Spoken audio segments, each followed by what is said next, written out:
All right, so maybe I put that first clip in there, but basically about a week and a half ago, I took my PPF class in Houston. Went down all day, had a one-on-one with one of their instructors. Went really, really well. I ordered some pre-cut kits, one for the 99 Lexus, one for the Viper, and one for the girlfriend's Corolla. So I'm starting with the 99, my daily, just because it's good practice. I want to make sure my tack, my slip, all my processes are set up here so that when it comes down to the Viper, everything's perfect. So here's the 99. All I did, because like the front bumper is screwed up, I mean it's dinged up, it's not worth covering, but I did buy a partial hood kit. So I'm gonna get that on, and then I'll show you guys how it goes, but it's really straightforward. Just tack in a couple spots, stretch it out, and then squeegee out the rest, and the rest is history. So here's my station. I got my slip and my tack all measured out, good to go. I got my awesome lights in here, right? So here's my pre-cut kit. Like I said, I got one of these for the Lexus, and I don't know if you see whether I got one for the Viper and one for the Corolla too. So I'm gonna go ahead and get this going. I don't know how much of the process you guys would want to see. I might just set the camera up here in the corner and let it go. All right, so hopefully you guys can see that I got the film just on. I pull it off the template, got it on there, and I mean, that's a pretty damn good cut. So remember, this is a 99, and they had to pull this template from their archives because it's such an old car. So I was a little worried with how the pre-cut would be on this, but I mean, it looks like the edges are matching up really well. I think when I squeegee this out and get it tacked in place, it's gonna look absolutely beautiful. So I'm gonna go ahead and do that process now. Stay tuned. Well, I kind of just dove into it. Probably about 30 minutes later, I got it all done. I did have to step away for a couple minutes though, because if you've ever worked with PPF, you'll get they call them fingers. It's more or less just slack in the film, and you can be there and try and scrape it out all you want, but at the end of the day, you just have to walk away, let it dry out a little bit, and then come back and do it again. But I'm pretty impressed.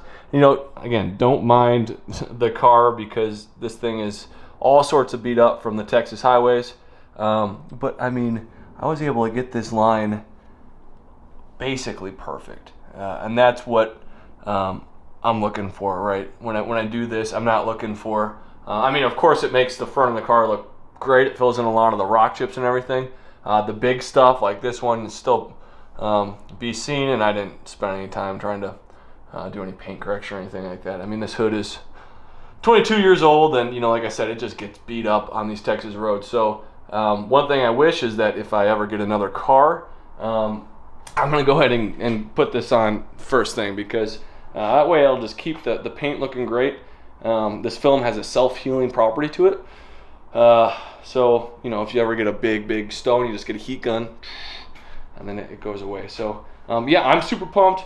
Let's go. I mean, so my confidence is not sky high, but I feel very comfortable. I love how this turned out on my GS.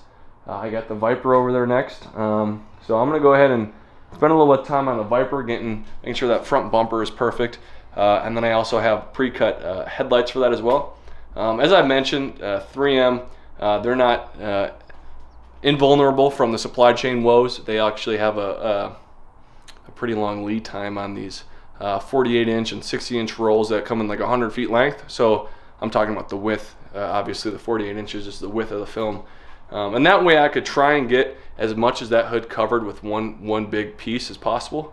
If I get the 5 foot, the 60-inch one, it should cover, 5 foot should get us probably up to about here from the front of this thing.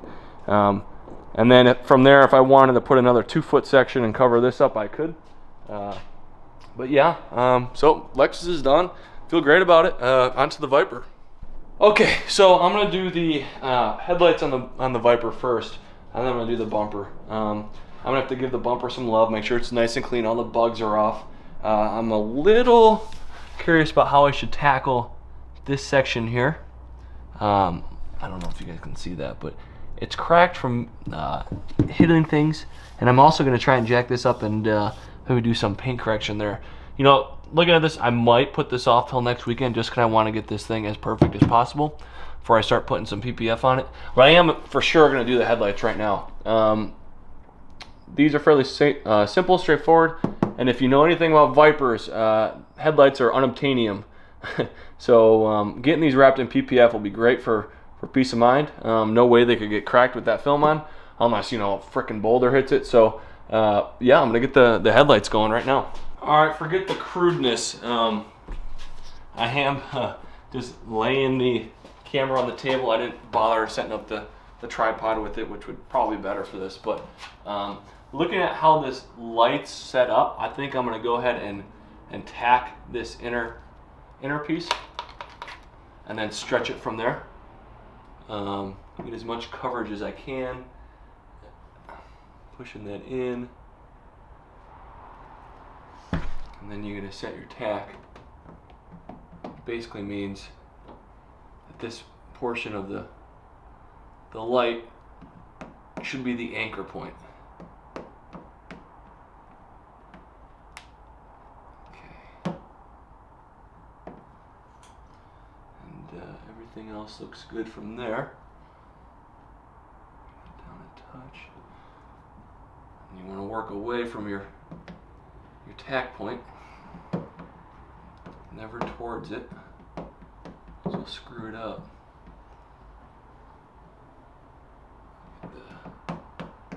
All that out of there. Look at that. Okay, still looking real nice. You gotta see it's still not laid up quite yet.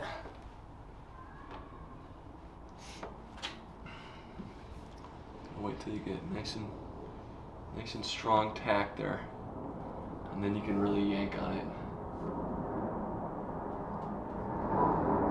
Okay. It's looking real nice.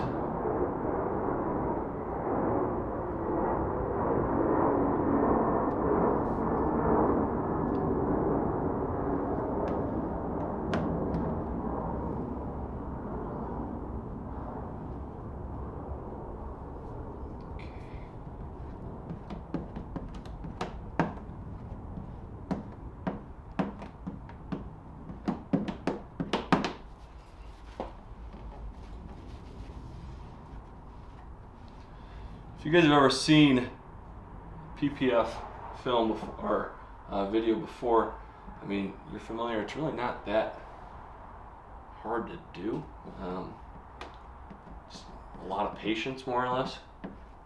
Which I'm not a very patient person, but this kind of stuff I can deal with, because I know if you do it right, it'll last a lifetime.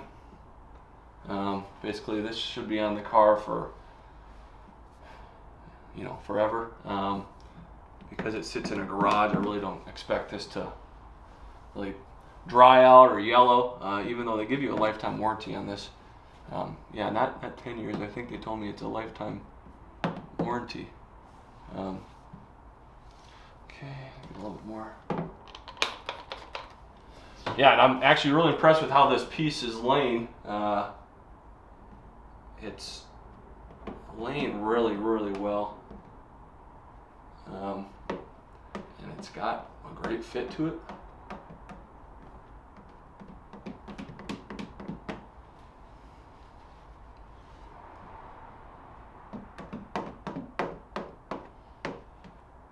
Oh yeah, that's looking nice. And again, headlights, depending on the shape, you know, like the instructor was telling me, I think it was an Altima he did, and it was the craziest headlight he's ever done, because there's all these kind of weird contours in it.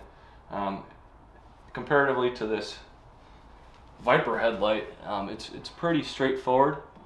And I'm gonna bring you over here close and see, but I gotta let this kind of dry out now, and I'm gonna come back and try and push down these edges. And you'll fight them all day long. At the end of the day, you just kind of have to let them dry out a little bit, though. Doesn't look like I have any air bubbles in there. Damn, that looks good. All right. So again, this is it's not quite there. Like I said, these edges, if you can see that.